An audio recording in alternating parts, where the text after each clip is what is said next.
میرا سوال آپ سے یہ تھا کہ آپ میں سے ہم میں سے کس نے سرکار غوث اعظم، پہلے بات کو سنیے گا، ادھوری بات نہ سنا کریے، کس نے سرکار غوث اعظم رضی اللہ تعالیٰ عنہ کو دیکھا ہے؟ حقیقت یہ ہے کہ ہم میں سے کسی نے نہیں دیکھا، لیکن جسے دیکھا نہیں اس سے اتنی تڑپتی ہوئی محبت، جسے دیکھا نہیں اس سے اتنا پیار، جسے دیکھا نہیں اس کے لیے اپنے آرام کو چھوڑ دیا، جسے دیکھا نہیں اس کے لیے آپ اپنی محنت کی کمائی خرچہ کر رہے ہو، یہ بغیر اللہ کی مرضی کے نہیں ہوتا ہے۔ کیونکہ جب کوئی انسان اللہ سے محبت کرتا ہے، اللہ کے رسول سے محبت کرتا ہے، تو اللہ تبارک و تعالیٰ اس کی محبت کو اپنی مخلوق کے دل میں ڈال دیتا ہے، اور مقام یہ ہوتا ہے کہ بغیر دیکھے ہمارا یہ عالم ہے، تو سوچئے جنہوں نے سرکار غوث اعظم کو دیکھا ہوگا ان کا کیا عالم ہوگا۔ سبحان اللہ، نعرہ تکبیر، نعرہ رسالت، یا غوث، یا غوث۔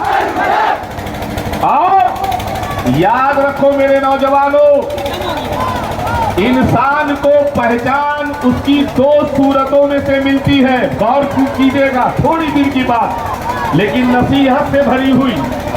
انسان دنیا میں دو طریقوں میں سے کسی ایک سے پہچانا جاتا ہے، یا تو وہ اپنی اچھائیوں کے ساتھ پہچانا جاتا ہے یا اپنی برائیوں کے ساتھ پہچانا جاتا ہے۔ اور جب انسان کی پہچان اچھائی کی ساتھ ہوتی ہے تو ایک انسان کے دل میں نہیں بلکہ اس کی عزت اللہ کی دوسری مخلوقات بھی کرتی ہے۔ سرکار غوث اعظم کی زندگی دیکھیے، گھر سے چل رہے ہیں، آج ہم نے جھوٹ کو اپنا شیوا بنا لیا ہے۔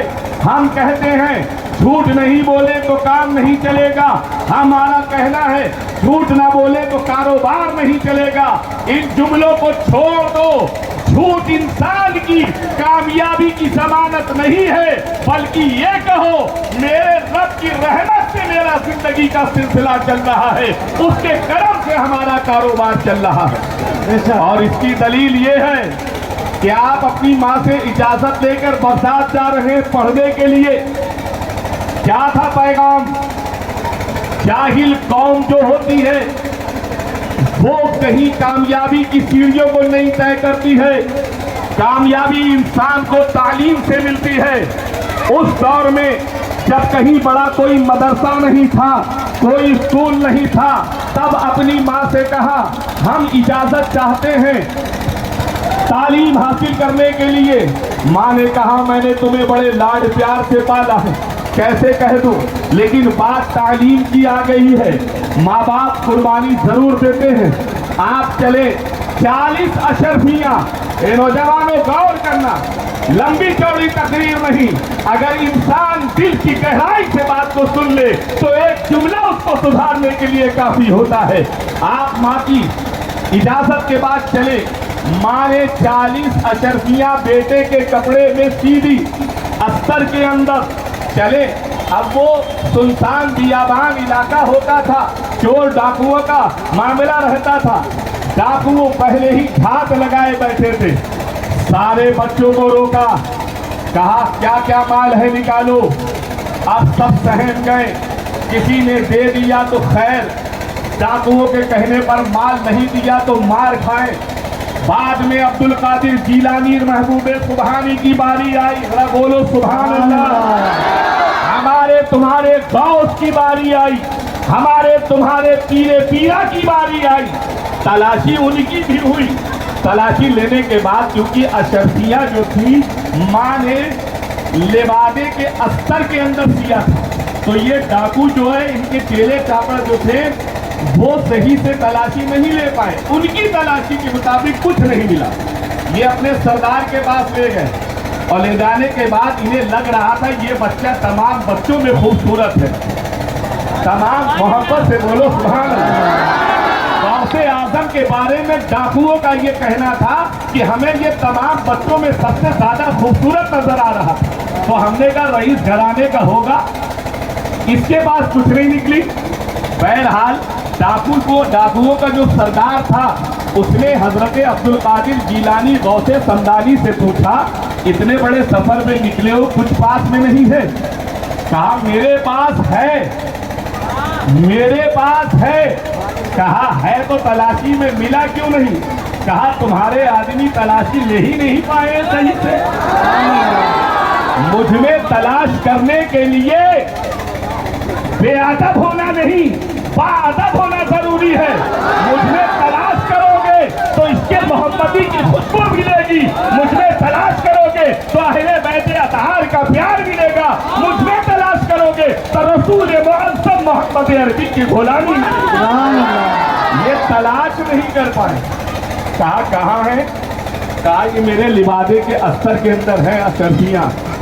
تو جو ڈاکوؤں کا سردار تھا کہنے لگا یار تم نے جھوٹ کیوں نہیں بولا بیٹا؟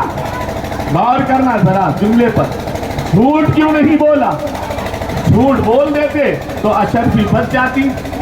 تو اس عبد القادر جیلانی رحمت اللہ علیہ نے ڈاکوؤں کے سردار سے کہا ہم نے جھوٹ اس لیے نہیں بولا کیونکہ میری ماں نے مجھے نصیحت کی تھی چلتے ہوئے، بیٹا حالات جیسے بھی ہو جائیں جھوٹ نہ بولنا، کیونکہ جو جھوٹ نہیں بولتا ہے اللہ اس کی مدد کرتا ہے۔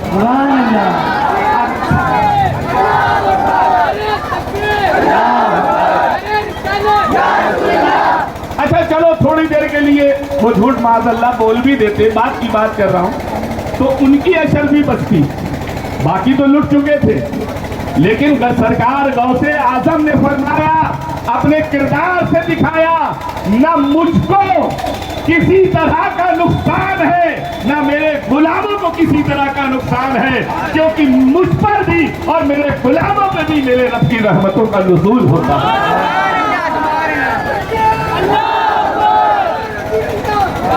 اب آخری جملہ بس اسی کے بعد تقریر ختم۔ اب وہ ڈاکوؤں کا سردار کہنے لگا کہ تم نے جھوٹ کیوں نہیں بولا؟ تو کہا میری ماں نے نصیحت کی تھی اس لیے میں نے جھوٹ نہیں بولا۔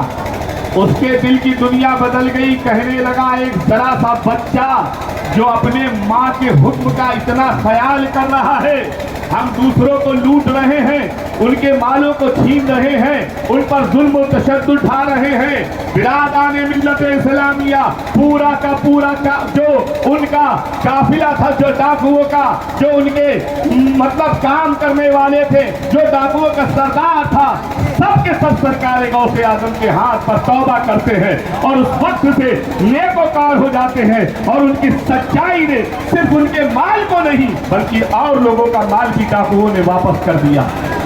نوجوانوں بس آخری دو بات، اپنے اندر بدلاؤ لاؤ، اپنی زندگی کی قیمت کو سمجھو۔ اگر تم میں سے کوئی پڑھا لکھا نہیں ہے تو تعلیم حاصل کرو، اپنے ماں باپ کی عزت کرو، اپنے بڑوں کا احترام کرو، کیونکہ جو اپنے ماں باپ کی عزت کرتا ہے اللہ اس کے لیے بھی اپنی مخلوق کے دل میں عزت ڈال دیتا ہے۔ کسی بھی طرح کی برائیوں کو آپ ہاتھ نہیں لیں گے۔ توبہ کریے، استغفر اللہ ربی کل ذنب واتوب الیہ۔ اے اللہ ہم توبہ کرتے ہیں اپنے گناہوں سے، ہم کو اپنے حبیب کے صدقے میں معاف فرما دے، اور پابندی کے ساتھ نماز پڑھیے۔ کہہ دیجئے انشاءاللہ تعالی، ہاتھ اٹھا کے کہیے پانچوں وقت کی نماز پابندی سے پڑھیں گے۔ استغفر اللہ ربی من کل ذنب واتوب وما علینا الا البلاغ۔ یا